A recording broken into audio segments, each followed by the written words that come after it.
Bonjour, je vous propose maintenant de nous intéresser plus particulièrement à cette jolie abeille. Alors je voulais d'abord vous dire quelques mots. La fonction d'adjointe ne va pas sans quelques contraintes, on ne va pas se le cacher, mais elle permet une chose qui compense très largement les rencontres de belles personnes. Alors je pense aux rencontres au sein de l'équipe pour croiser nos projets, comme ici avec l'aire de jeu, clin d'œil à Coralie, notre adjointe cadre de vie. La rencontre de personnels municipaux top qui assurent et suivent nos projets au quotidien, et la rencontre de super basiliens qui s'investissent spontanément pour améliorer ou enrichir la vie en général. Je pense notamment aux acteurs associatifs, si nombreux à Bézieux. Je pense aux membres des conseils de quartier, aux jeunes du CMJ, vous l'avez bien vu, aux membres du CCAS, du PCS, etc. Je pense plus précisément aux superwomen et quelques men quand même de la bibliothèque, qui, on ne le dira jamais assez, sont tous et toutes bénévoles et qui assurent avec brio et sans compter leurs heures ce service primordial rendu aux Basiliens. Et quand on leur parle d'une boîte à lire, elles répondent présentes sans hésiter pour la gérer au long cours. Bravo et merci à elles.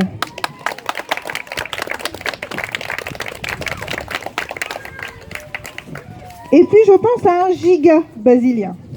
Vous savez, celui qui s'investit déjà dans les journées du patrimoine, y compris pour planter des panneaux à 7h du matin. À qui l'on dit « Tiens Fred, toi qui es bricoleur, tu aurais des conseils à donner pour réaliser une boîte à lire, mais une toute simple, hein, on va pas se compliquer la vie, en forme de nid d'abeille, une petite cabane, un truc simple. » Celui qui répond «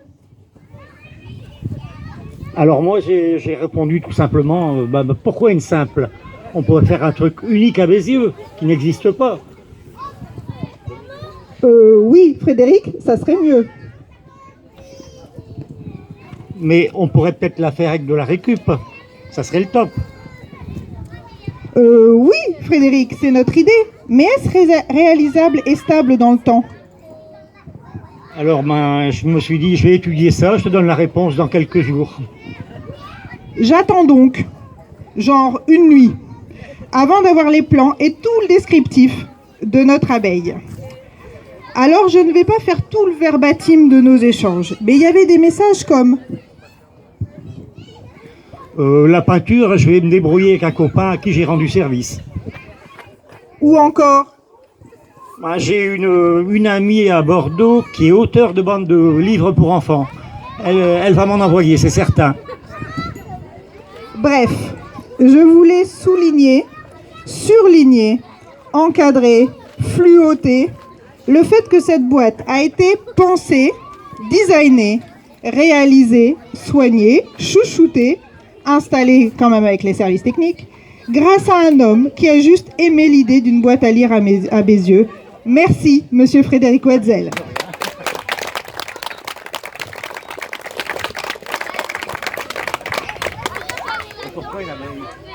Et pourquoi une abeille?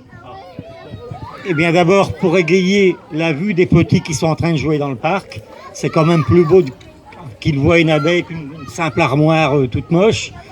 Et puis parce que l'abeille, c'est un symbole de la vie sur Terre, tout simplement.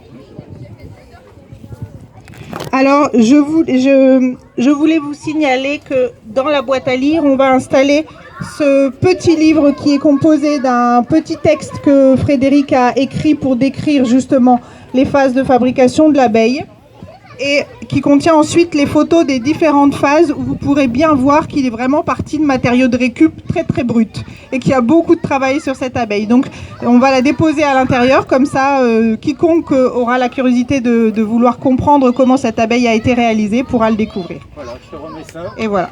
Et donc j'ai quelques livres à déposer dedans. Est-ce que des enfants ou des adultes ont prévu quelques livres à déposer à l'intérieur? Ah, apparemment ça a été fait spontanément. Ah oui, ils sont tous là. Bah oui, j'ai de la concurrence avec... Alors du coup, Frédéric, je vais... Voilà. Ah, il y en a, voilà.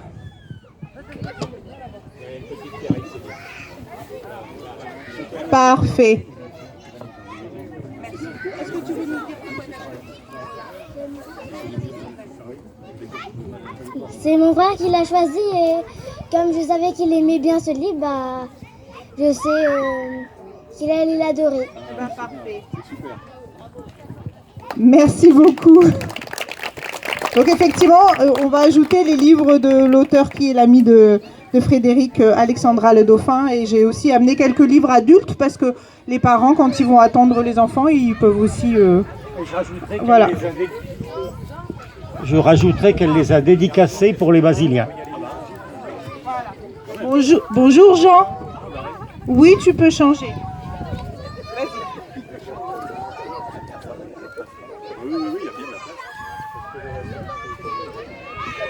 En voilà un qui a tout compris à la boîte à lire.